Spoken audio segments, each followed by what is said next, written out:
आपको तो पहले उनको कत्ल करना चाहिए जो मोहम्मद की शान में गुस्ताखी कर रहे हैं, मोहम्मद के नाम को छोटा बता रहे हैं, मोहम्मद की बेइज्जती कर रहे हैं। तो वहां तो आप चुप्पी साध जाते हैं। लश्कर तैयबा के बारे में नहीं बात करेंगे आप, दुख्तरान मिल्लत के बारे में आप बात नहीं करेंगे। तो ये पाखंड जो है हमारे देश में किन कारणों से चल रहा है, इसका सिर्फ एक मिसाल आपको देता हूं। एक डॉक्यूमेंट है जिसका नाम है ग़ज़वा-ए हिंद। यह डॉक्यूमेंट धार्मिक डॉक्यूमेंट है।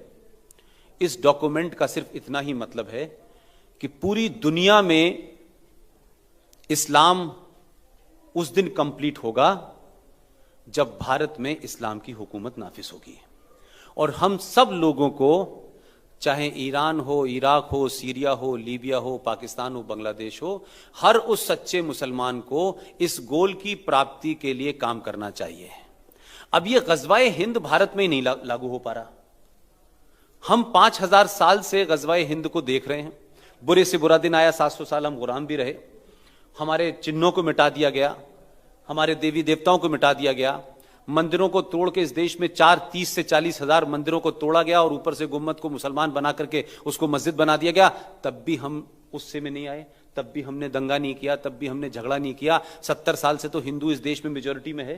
कोई एक घटना मुझे बता दें कि कोई ऐसा हो गया हो कि जिस आदमी की 30,000 मंदिरों को तोड़ा गया हो और उसको सिर्फ कन्वर्ट करके मस्जिद में बना दिया हो, तब भी हम नहीं रिएक्ट करने वाले लोग। तो हम तो 5-6 हजार साल से खामोश हैं, हम उसका रिएक्शन नहीं देते। 700 साल हमने गुलामी में भी बिताए हैं हमने उस दौर में अपने हिंदुत्व को तुलसी पे पानी चढ़ा करके सूरज की तरफ नमस्कार करके अपने हिंदुत्व को बचा के रखा। हमने तो फिर भी प्रोपेगेंडा नहीं किया। लेकिन ये कैसा इस्लाम है भाई कि इसी हिंदुस्तान में ये सच किसी ने क्यों नहीं बोला?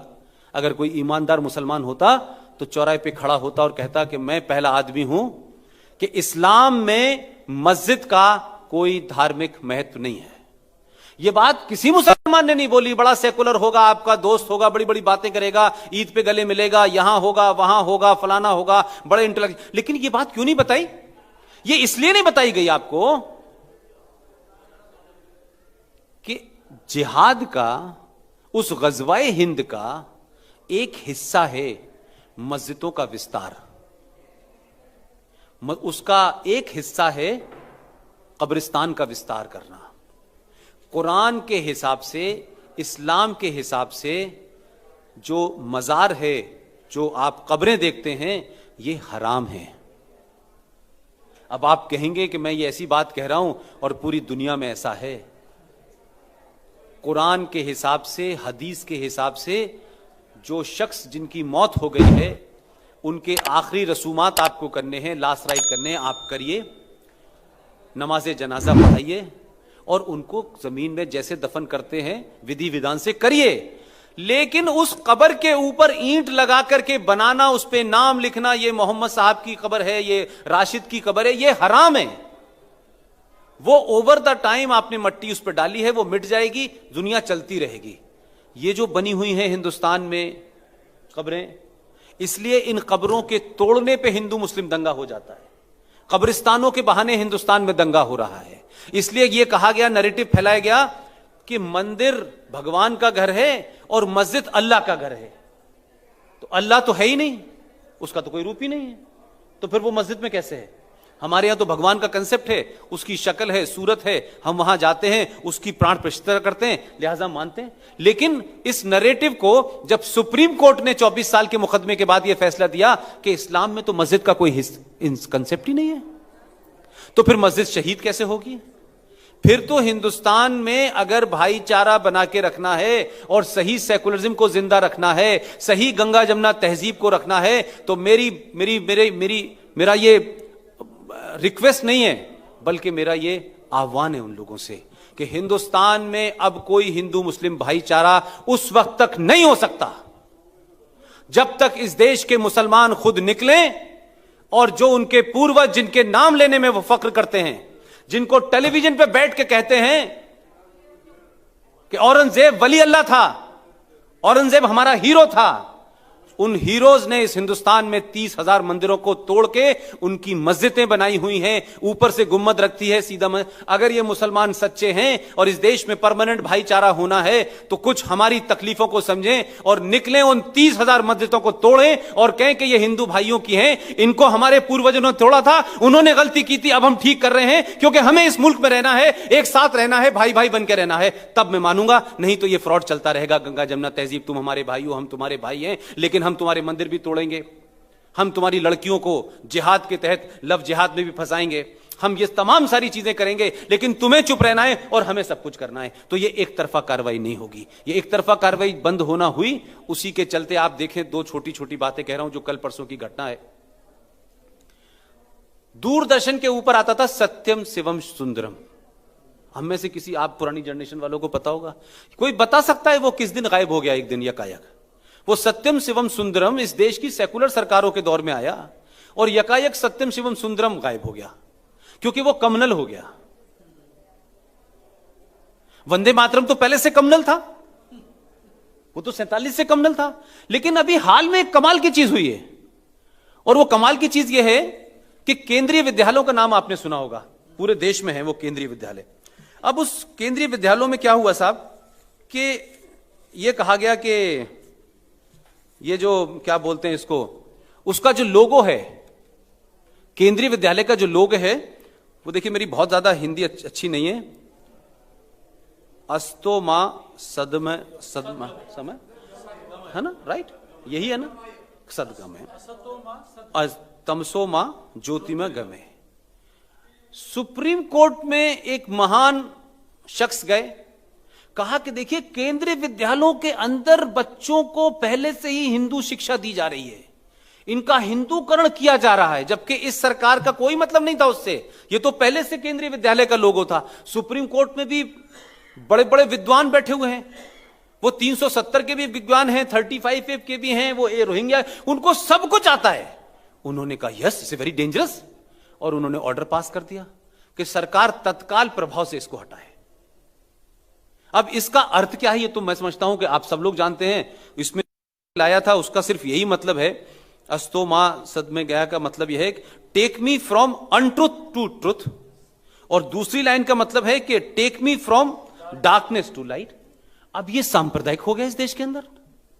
अब अगर कोई हिंदूवादी या हम जैसा कोई आदमी बोले कि देखो साहब, ये बीजेपी का, ये मोदी का भक्त है इसलिए बोल रहा है, अरे भाई, मोदी तो आज आए हैं, ये लोगों तो पिछले 50 साल से था, जिन्होंने लाए थे तब ये कम्युनल नहीं था। लेकिन आप इस देश के सिंबल्स को, इस देश की आइडेंटिटी को सेकुलर कम्युनल के नाम से धीरे धीरे समाप्त कर रहे हैं। यह बड़ा खतरा है। आपको अंदाजा नहीं होगा कि किसी दिन इस पे सवाल उठने वाला है कि जब आप प्रोग्राम प्रारंभ करते हैं तो ये दिया क्यों जलता है, ये जो आप लाइट लैंप करते हैं, ये तो हिंदू पद्धति है। तो भाई, कोर्ट का मामला हो, कुरान का मामला हो, इस्लाम का मामला हो, इलेक्शन कमीशन का मामला हो, कोई इंस्टीट्यूशन पिछले 70 साल में इन्होंने पवित्र नहीं छोड़ा।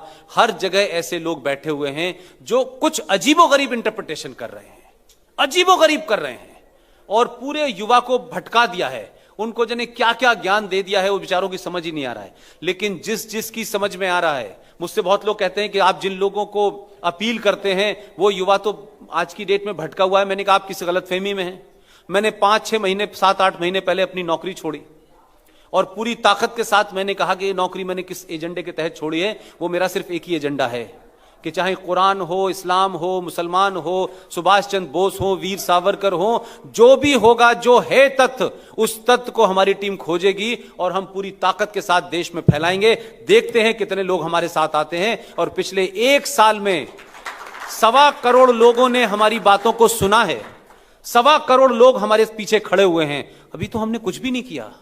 अभी तो हम छोटे छोटे फंक्शनों में जहां भी कोई बुलाता है जाते हैं, पूरी बात रखते हैं, तथ्यात्मक रखते हैं, आपसे अपील करते हैं कि आप ये पढ़ें, ये पढ़ें, ये पढ़ें। वो भी पढ़ें जो पढ़ाया जा रहा है, लेकिन ये भी पढ़ें।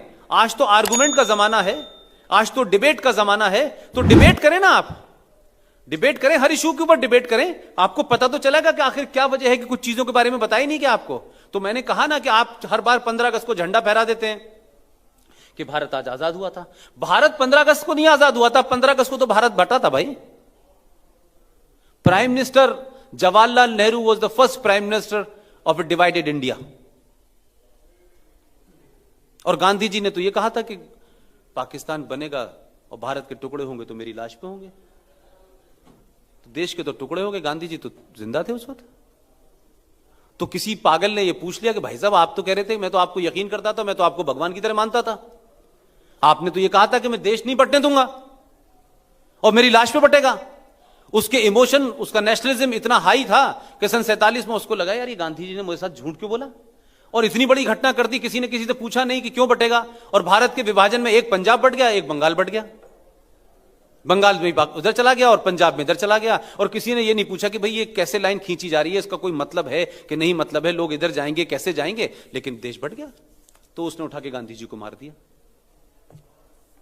तो यहां तक तो समझ में आता है, उसका मारना गलत हो सकता है, क्राइम हो सकता है। लेकिन जो लोग आज भारत की पार्लियामेंट में खड़े होकर के जब ये कहते हैं कि जब देश बट रहा था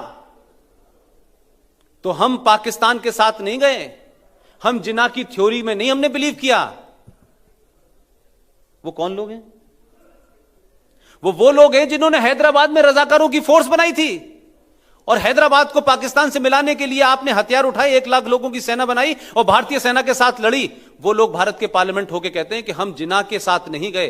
तुम जिन्ना के साथ जाना चाहते थे, वो तो पटेल का धन्यवाद करो कि तुम गए नहीं, तुम्हें जाने नहीं दिया, तुम्हें यहीं सही कर दिया उसने। तो हम उन लोगों से जूझ रहे हैं कि जो देश विभाजन के जिम्मेदार हैं, जो इस देश के खिलाफ षड्यंत्र करने के जिम्मेदार हैं, जो आतंकवादी पकड़ा जाए उसको फ्री में एड देने वाले लोगों के साथ हैं। वो तमाम सारे लोग आपकी पार्लियामेंट में, आपकी विधानसभाओं में पहुंच गए हैं, हर इंस्टीट्यूशन में पहुंचे हुए हैं। और हम एक ऐसे साइलेंट आतंकवाद से ग्रस्त हैं जिसकी वजह से हम कुछ डरे हुए हैं, सहमे हुए हैं। और जब राष्ट्रवादी ताकतें खड़ी होने लगती हैं, बोलने लगती हैं, काउंटर करने लगती हैं, नया नैरेटिव लाते हैं, तो कुछ लोगों को डर लगने लगता है। तो मैं उनसे कहता हूं कि भगवान करे इस देश में इतनी राष्ट्रवादी ताकतें बढ़ जाएं कि पूरे देश में जितने लोग हैं उन्हें एक ही बार डर लग जाए।